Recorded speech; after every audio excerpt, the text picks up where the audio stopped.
नमस्कार, आवाज समाचार के स्पेशल एडिशन में आपका स्वागत है। अभी आपको पता लगेगा कि स्पेशल एडिशन ये क्यों है, लेकिन उससे पहले ये स्पेशल हेडलाइंस। चुनाव से पहले जानिए जनता का मन। न्यूज 18 नेटवर्क के मेगा ओपिनियन पोल में बिहार में एनडीए को बम्पर सीटें मिलने का अनुमान। 40 में से 38 सीटें एनडीए के खाते में, तो इंडिया गठबंधन को सिर्फ 2 सीटें की उम्मीद। लोकप्रियता में पीएम मोदी सब पर भारी। मिड कैप स्मॉल कैप शेयरों ने आज बिगाड़ दिया बाजार का मूड। सेंसेक्स निफ्टी में रही करीब 1.5% की गिरावट। सेंसेक्स 900 पॉइंट से ज्यादा टूटा, तो निफ्टी में रही 300 अंकों की डाउनफॉल।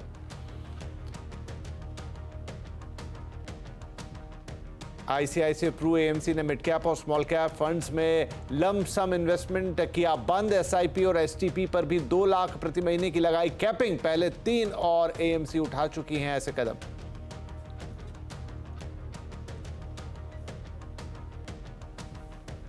हम सेमीकंडक्टर सेक्टर से जुड़े प्रोडक्ट्स का कॉमर्शियल प्रोडक्शन करेंगे। वो दिन दूर नहीं जब भारत इसमें भी एक ग्लोबल पावर बनेगा। 1.25 लाख करोड़ रुपए की लागत वाले 3 सेमीकंडक्टर प्लांट का पीएम मोदी ने किया उद्घाटन। कहा स्पेस, न्यूक्लियर और डिजिटल की तरह सेमीकंडक्टर का ग्लोबल हब बनेगा भारत। डॉक्टरों और दवा कंपनियों की मिली भगत पर शिकंजा। डॉक्टरों को कैश गिफ्ट, फ्री दवा सैंपल देने पर लगाई रोक। फार्मा कंपनियों के लिए यूनिफॉर्म कोड जारी। हरियाणा में नायब सैनी ने हरियाणा विधानसभा में हासिल किया ट्रस्ट वोट। सदन में हुड्डा ने शायरी से कसा बीजेपी पर तंज।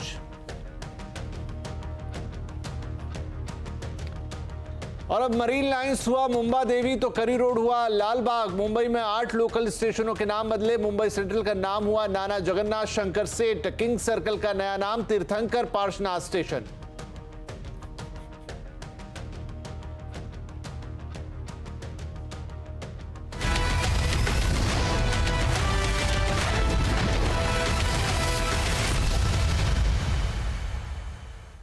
तो आवाज समाचार के स्पेशल एडिशन की शुरुआत करते हैं स्पेशल खबर के साथ। लोकसभा चुनाव से पहले हम आपके लिए लेकर आ गए हैं देश का सबसे बड़ा ओपिनियन पोल।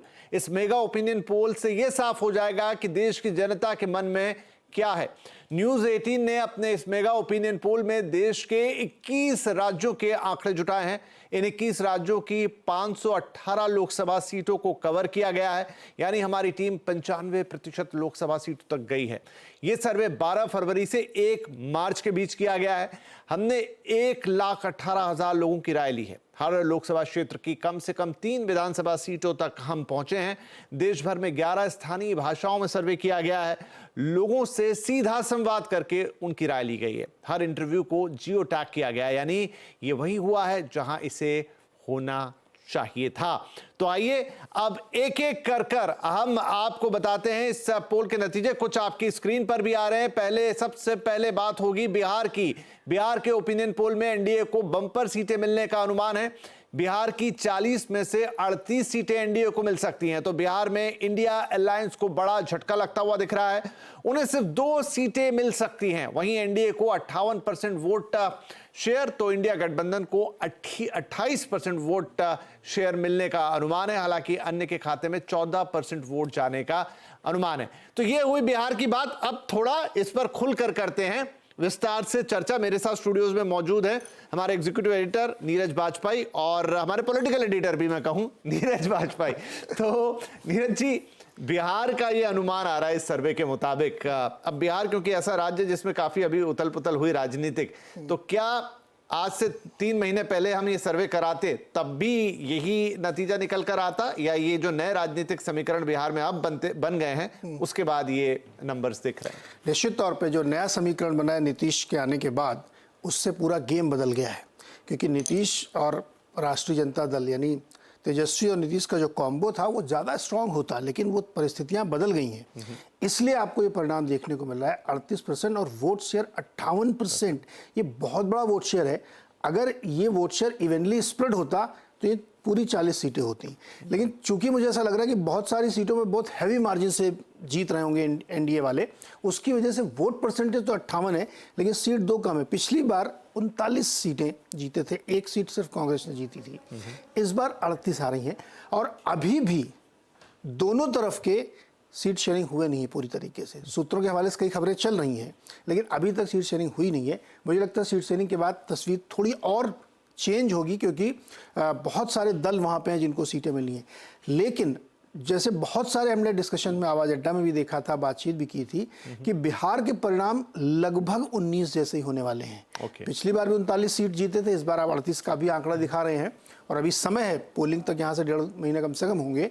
तो मुझे लगता है कि ये आंकड़ा उसी तरफ दिशा रहा है। दूसरा, जो नीतीश जी का आना हुआ है ना, अब कुछ लोग ये कह रहे हैं कि नीतीश का अपना उतना से नहीं रह गया है, उन बहुत बार आए गए, तो उनकी अपनी पर्सनल ब्रांडिंग भले ही थोड़ी कमज़ोर हुई हो, लेकिन वो जो वोट परसेंटेज है उनका, वो इसमें कन्वर्ट हुआ और परिणाम आपके सामने दिख रहा है।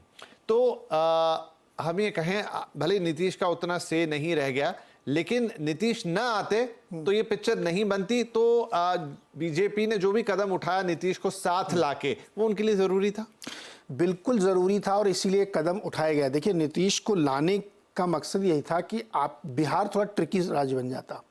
बिहार का जो डेडली कॉम्बो बन गया था नीतीश के जाने के बाद, उसमें एनडीए को बहुत दिक्कत होने वाली थी, क्योंकि उनके साथ जो छोटे दल जुड़ रहे थे, रामविलास पासवान के दोनों फैक्शन, उपेंद्र कुशवाहा, हम मांझी वाली पार्टी, ये बहुत छोटे छोटे दल हैं, इससे बात बनती नहीं। लेकिन नीतीश के आने के बाद बात पूरी बन गई, फिर वही पुराना वाला कॉम्बो बन गया जिस पे 19 जीते थे। एक चीज़ यहाँ ध्यान रखिए, देखिए इस बार एनडीए एक एक सीट के लिए पूरा ध्यान और फाइट कर रही है। बहुत ही इंटरेस्टिंग चीज़ ये है कि पिछली बार और इस बार में फ़र्क ये है कि बीजेपी ने जो कि अपना टारगेट बहुत ऊंचे सेट कर लिया है, उस टारगेट को अचीव करने के लिए आपको एक एक सीट, एक एक उम्मीदवार, इवन आप देखिए रामविलास पासवान के 2 गुट हो गए चाचा भतीजे के, उन दोनों से भी लगातार बात चल रही है। खबरें ये हो सकता है कि पशुपति पारस पासवान को एक भी सीट न मिले जी, उनको कुछ दूसरा एडजस्टमेंट मिले कि राज्य सरकार में उनको मंत्री बना दिया जाएगा और 5 की 5 सीटें तेजस्वी इनको चिराग पासवान को मिल जाएं। फिर भी वो ग्रुप जा नहीं सकता, वो फैक्शन वो साथ में रहे, क्योंकि एक एक वोट मैटर कर रहा है इस समय। तब ये परिणाम आएंगे आपके सामने, क्योंकि टारगेट बहुत ऊंचा सेट किया। तो मुझे लगता है कि नीतीश के आने का डेफिनेटली फायदा हुआ है। ठीक है, आखिरी सवाल बिहार पे कि ये जो इंडिया गठबंधन को 2 सीटें दिख रही हैं, तो क्या इसमें भी रद्दोबदल हो सकता है? देखिए, अब चुनाव है, कहीं भी कुछ भी हो सकता है, अंतिम परिणाम के हम लोग प्रेडिक्शन नहीं कर सकते, लेकिन जो मूड ऑफ द नेशन है, देखिए बहुत ईमानदारी स्वीकार करना चाहिए। इसमें ये लाग लपेट वाली बात नहीं है। आप खुद निकल के देखिए, हम लोगों ने तो ये सर्वे किया है, किसी से भी आप बात करिए तो लार्जली बेंड उधर ही है। तो ये जो परिणाम है बहुत बदलने वाला नहीं है, ये बल्कि 39 हो सकता है, कोई बड़ी बात नहीं इसमें। अब ये 2 सीटें वो इसलिए हो सकती क्योंकि कई जगहों पर टैक्टिकल वोटिंग होगी। जो सीमांचल के राज्य हैं, जहाँ किशनगंज जैसे पूर्णिया है, अररिया है, उस इलाकों में हो सकता है कि टैक्टिकल वोटिंग हो जाए तो ये 2 सीटें निकल जाएं, क्योंकि तेजस्वी बहुत मेहनत भी कर रहे हैं। लेकिन लार्जली परिणाम बदलने वाला नहीं है। मुझे लगता है कि मूड तो इस समय उत्तर भारत में कम से कम बहुत रोबस्ट है। ठीक है, तो ये बिहार की तस्वीर एक बार फिर आपके सामने, बड़ा महत्वपूर्ण राज्य रहेगा इस चुनाव के लिहाज से। 38 सीटें जो हैं एनडीए के खाते में जाती हुई दिख रही है। वोट परसेंटेज जिसका जिक्र कर रहे थे अभी नीरज, 58%, बड़ा भारी वोट परसेंटेज है और उनके खाते में जाता हुआ दिख रहा है। 2 सीटें या इंडिया के खाते में दिख सकती हैं, और पिछला रिकॉर्ड भी अभी बताया 39 था पिछली बार, एक कम शायद एक ज्यादा भी हो सकता है, 40 मतलब बहुत क्लोज है सब कुछ मामला। अगर ये 58% हाँ थोड़ा सा इवनली स्प्रेड हो गया जी तो 40 हो जाएगा, 40 हो सकता है। 58 बहुत बड़ा परसेंटेज, राइट। तो चलिए, कुछ तो रोमांच बचेगा चुनाव में, अगर इतनी साफ तस्वीर हो गई फिर मजा क्या आएगा। लेकिन जो एक और स्टेट अभी दिखाई दे रही थी स्क्रीन पर आपके, वो है मध्य प्रदेश, एक और उत्तर भारत का बड़ा प्रदेश जिस पर बीजेपी की नजर है।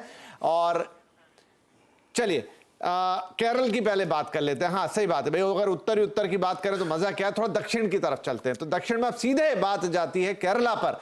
केरला ऐसा राज्य जहां पर बीजेपी का गढ़ उतना मजबूत नहीं है। तो देखिए, नंबर भी वैसे दिखाई दे रहे हैं। एनडीए के खाते में महज 2 सीटें आती हुई दिखाई दे रही हैं 20 में से। इंडिया गठबंधन के लिए यहाँ 14 भारी भरकम सीटें हैं, और अन्य खाते में या फिर एआईटीसी के खाते में आपको 4 सीटें दिखाई दे रही हैं। क्या नीरज जी, केरल में 2 सीट का आना भी एक महत्वपूर्ण है नंबर बीजेपी के लिए केरला से? ये बहुत बड़ी विक्ट्री कहूँगा मैं कि केरल जैसे राज्य में अगर एनडीए 2 सीट लेके आ रही है, वहाँ पे बहुत आरएसएस ने काम किया है, बहुत मजबूत है, लेकिन वो कभी सीट जीतने में कन्वर्ट नहीं होती थी क्योंकि एलडीएफ यूडीएफ बहुत स्ट्रांग थे वहाँ पे। लेकिन 18% वोट बहुत बड़ा नंबर है और 2 सीटें अगर मिल रही हैं तो ये अपने आप में केरल में आप एनरोड कर गए हैं और ये बहुत बड़ी विक्ट्री एनडीए की मानी जानी चाहिए। इंडिया अलायंस 14 जीत पा रहा है और एलडीएफ 4। हालांकि दोनों फ्रेंडली फाइट ही आप कहिए दोनों के बीच में कि वहाँ लड़ रहे हैं दोनों अलग अलग, लेकिन फ्रेंडली फाइट है और हमेशा वहाँ चुनाव पलटता रहता था। लास्ट टाइम नहीं पलटा था, फिर से यूडीएफ जीत गया था, एलडीएफ जीत गया था। तो इस बार अगर ये परिणाम आ रहे हैं तो मुझे लगता है कि इसमें डेफिनेटली उनको 18 सीटें मिल रही होंगी दोनों को मिला करके।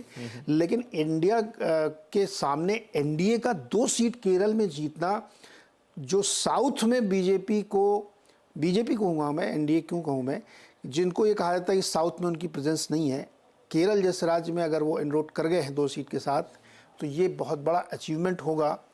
वो जिससे कहते हैं ना कि अगर मान लीजिए एक हाइपोथेटिकल के 370 जीते उसमें 2 सीटें ये भी शामिल हैं, तो जैसे ना कि आइसिंग ऑन द केक है ही कि आपने मतलब वो विक्ट्री हासिल की जो केरल से भी आप 2 सीट लेके आए। तो अब इस तरह का मूड माहौल बना हुआ। मैंने कहा ना कि एक सीट पर काम हो रहा है इस बार, एक सीट पर। इवन केरल में भी उतनी मेहनत से काम हो रहा है जितना उत्तर प्रदेश या बिहार में हो रहा है। तो ये 2 सीटें जो आ रही हैं 18% वोट मिलने के साथ, ये बहुत बड़ा अचीवमेंट है केरल के लिहाज से। तो मतलब अगर मान ले कि हम जो अभी पोल में हमने बिहार में देखा वहाँ 39 की जगह 38 सीटें आ रही हैं, तो उसकी 1 सीट की भरपाई आप केरल से होते हुए देखेंगे और एक एक्स्ट्रा या किसी और राज्य में अगर ऐसा कोई समीकरण बनता नजर आ रहा। तो ये केरल की बात हुई। तो देखिए यहाँ पर कुछ और है। बिहार का मूड जो हम बता रहे थे, तो वहां पर बीजेपी के लिए अभी अलग अलग सर्वे लोगों से जो सवाल पूछे गए, क्या आप नरेंद्र मोदी की वजह से बीजेपी को वोट करेंगे, उम्मीदवार चाहे कोई भी हो? ऑलमोस्ट 90% लोग कह रहे हैं हाँ हम मोदी जी के लिए। मैं इसी बात को कह रहा हूं कि इस वक्त मूड ऑफ द नेशन इतना जबरदस्त है बीजेपी के पक्ष में, एनडीए के पक्ष में, मोदी जी के पक्ष में। ये जो 89% है ना, अभी कुछ दिन पहले हमने इप्सॉस का भी एक सर्वे दिखाया था जिसमें 75% से ऊपर अप्रूवल रेटिंग थी अक्रॉस द कंट्री, और ये 89% दिख रहा है। तो इस समय लोगों को दिख रहा है कि कहाँ उनका मन कहाँ कर रहा है, इसलिए ये नंबर्स आपको दिख रहे हैं। केरल के नंबर हो या बिहार के नंबर हो, वोट परसेंटेज आपको दिख रहा है कि भारी मार्जिन से लोग एनडीए गठबंधन को वोट करना चाह रहे हैं। और ये जो 89% आपको दिखा कि मोदी जी के चेहरे पे करें। देखिए ये चुनाव मोदी जी का है, राज्य का नहीं है। उनके नाम पर लोग वोट करने के लिए तैयार हैं, भले ही उन्होंने राज्य के चुनाव में उनको न दिया हो वोट। अभी आप कर्नाटक का जब हम लोग कभी देखेंगे उसमें, आप उसमें भी देखिएगा कि राज्य सरकार में उनकी नहीं बनी, लेकिन जब मोदी जी का चुनाव आएगा तो हम फिर उधर वोट करेंगे। ये दिखेगा आपको। हाँ, मैं कई लोगों से मेरी बात भी हुई तो even they are from Karnataka, तो सबका यही जवाब था कि भाई जब राज्य की सरकार चुननी थी तो मामला अलग था, लेकिन अब जब केंद्र की बारी आएगी तो थोड़ा सा मन मानस अलग होगा। देखिए ये फील ना केरल में भी आप सोचिए, केरल का भी व्यक्ति ये जानता होगा कि केंद्र में सरकार तो बननी नहीं है, और जिसकी बन रही है और उनके जो समर्थक है, जो बहुत बार ऐसा होता है विपिन राजनीति में कि आदमी उसी को वोट देता है जो जीत सकता है। इसका बहुत अच्छा एग्जांपल दिल्ली है। दिल्ली में जब पहली बार केजरीवाल लड़े तो जीत नहीं पाए थे पूरी तरीके से, लेकिन लोगों के अंदर ये विश्वास है कि नहीं ये आदमी जीत सकता है। नेक्स्ट टाइम आप देखिए क्या हुआ।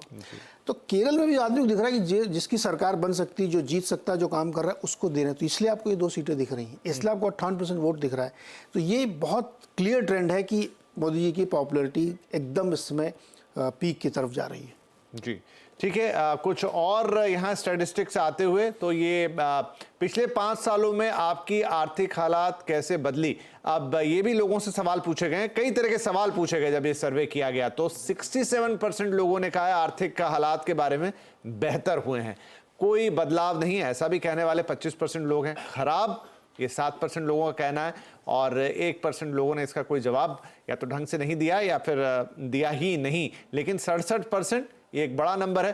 तो क्या ये जो सरकार की तमाम योजनाएं हैं, मतलब लंबी फहरिस्त है, उज्ज्वला से लेकर तो जो पोषण वाली हैं, चाहे स्वास्थ्य वाली हैं, मतलब जीवन के हर स्फेयर में अलग अलग योजनाएं आपको टच करती हैं, उसका लाभ सरकार को मिलेगा इस बार, क्योंकि ये जो नंबर दिखा रहे हैं? बिल्कुल मिलेगा। देखिए मुझे ध्यान है कि हमेशा ये एक बड़ी क्रिटिसिज्म की जाती है कि जब आप 90 करोड़ लोगों 80 करोड़ लोगों को फ्री राशन दे रहे हैं तो आप कैसे कह सकते हैं कि इकोनॉमी की स्थिति बहुत अच्छी उधरी है। उसका जवाब बहुत अच्छा प्रधानमंत्री ने स्वयं दिया था पार्लियामेंट के अंदर कि जब कोविड के दौर से हम निकले तो उस समय मदद करनी ज़रूरी थी। अगर वो मदद मैं इमीडिएटली हटा लूँगा, फूड इन्फ्लेशन आप देख रहे हैं, कल नंबर आया है, फूड इन्फ्लेशन देखिए स्टिकी है। तो अगर वो बैकअप आपका बना रहता है, फिर जो आप अर्न करते हैं वो अपनी लाइफ की बेहतरी के लिए करते हैं। इसलिए वो NSSO का सर्वे हो या SBI स्पेशल रिसर्च का सर्वे, सब ये बता रहे हैं कि रूरल इलाके में कंजम्पशन का पैटर्न बदला है। अब लोग खाने पीने से ज़्यादा दूसरी चीज़ों में भी खरीदारी करते हैं, इन्वेस्टमेंट करते हैं। अभी एक मोबिलिटी सर्वे आया है, वो बहुत ही इंटरेस्टिंग सर्वे है कि कितनी ज़बरदस्त सेल्फ हेल्प ग्रुप की महिलाओं की मोबिलिटी बढ़ी है, कि वो ट्रेवल कर रही है, दूर दूर तक जा रही हैं। जीवन का नाम ही चक्र है ना, जब आप चलते हैं तो गतिविधि शुरू होती है। हम लोग कहते हैं पैर जो हैं, वो जो कारें वो एक्सटेंशन ऑफ लेग्स हैं। तो अगर आप चल रहे हैं मतलब आप काम कर रहे हैं। तो ये सारे सर्वे उस तरफ दिखा रहे हैं। अब ये इस पे देखिए कि विपक्ष बहुत भयानक तरीके से कहेगा कि ये कैसा नंबर है, लेकिन आप ग्राउंड पे उतर के देखेंगे तो आपको ये दिखेगा।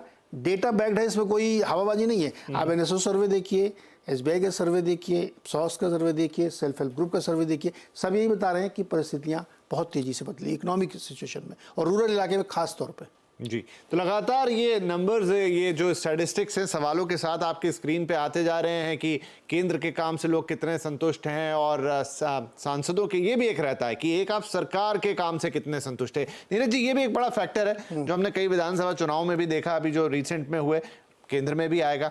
एक तो है कि आप सरकार के काम से खुश हैं कि नहीं, और एक जो आपका लोकल सांसद होता है जिसको आप वोट करते हैं, वो सरकार के लिए जा रहा है। जैसे अभी लोगों ने कहा कि हम तो मोदी जी को वोट करेंगे, लेकिन आपको वोट तो किसी लोकल सांसद को, तो कई बार लोग उसके काम से संतुष्ट कम रहते हैं, भले ही वो ओवरऑल सरकार के काम से संतुष्ट हो, तो कई बार उसका भी नुकसान पार्टी को होता है। बहुत बार होता है, और इसीलिए आप देखिए कि पार्टियां, खासतौर पर BJP, टिकट चेंज करती है। बहुत सारे लोगों को आपने देखा होगा, बहुत सारे लोगों को टिकट नहीं मिले इस बार। उसका कारण ये कि उनको मालूम है कि लोकल लेवल पे नाराज़गी हो सकती है कि MLA ने काम नहीं किया, MP ने काम नहीं किया, वो किसी अपनी पर्सनल एजेंडे में बिजी था और उसने ध्यान नहीं दिया। उस एंटी इनकम्बेंसी को दूर करने के लिए ही हमेशा टिकट बदला जाता है। वो बहुत ज़रूरी इसलिए होता है क्योंकि देखिए मोदी जी काम कर रहे हैं, उनके नाम पे सब कुछ हो रहा है, स्कीम्स हो रही है, लेकिन जो लोकल MP MLA है उसकी जिम्मेदारी है ना कि चीज़ों को इम्प्लीमेंट करें। आप ग्राउंड पे तो वही देखेगा। तो बहुत जगहों पे ऐसा होता है कि काम नहीं करते, लोग बहुत नाराज़ होते हैं, तो सीटें बदली जाती हैं। कि आप देखोगे 3 बार के सिटिंग MP की सीट क्यों बदल दी, या उसको टिकट ही नहीं दिया। वो इसलिए नहीं होता क्योंकि आपसे लोकल नाराज़गी, अगर आपको दोबारा दे दिया तो हार जाएंगे, इसलिए सीटें बदलती हैं। और ये BJP इसमें बहुत कॉन्शियस, बहुत सेंसिटिव है। अभी जो टिकट बटे 105 कितनी सीट, 195 जो उन्होंने दिए हैं, उसमें बहुत सारे टिकट कटे हैं। रीजन यही था जी कि लोग नाराज थे उनसे।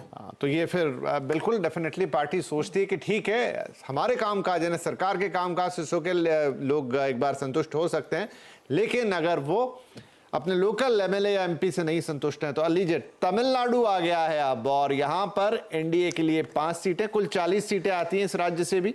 NDA को 5, इंडिया को 30, AIADMK को 4। इन नंबर्स पे क्या कहेंगे नीरज जी? अभी हमने केरल की बात की थी विपिन, और मैं देख रहा हूँ कि तमिलनाडु में 5 सीटें आई हमारे ओपिनियन पोल में। यही बात मैं आपसे, ये सर्वे तो आज मैं तो बहुत दिन से कह रहा हूँ ऑन कैम ऑफ कैम कि साउथ में आपको सरप्राइज दिखेगा। तमिलनाडु में अन्नामलाई जो उनके प्रदेश अध्यक्ष हैं भारतीय जनता पार्टी के, मैंने इतना जुझारू नेता तो अभी नॉर्थ में नहीं देखा यार। इतना काम करते हैं, वो लगे पड़े हैं एकदम। तो ये 5 सीटें अगर उनको मिल रही वहाँ पे तो मुझे आश्चर्य नहीं है, क्योंकि बहुत काम हो रहा है। देखिए कर्नाटक गिवन है कि वहाँ तो लड़ लेते हैं, सरकार बना चुके हैं। तेलंगाना और तमिलनाडु BJP के रडार पे हैं, और वहाँ वंडर्स होते हुए देखेंगे अगले 5-7 सालों में।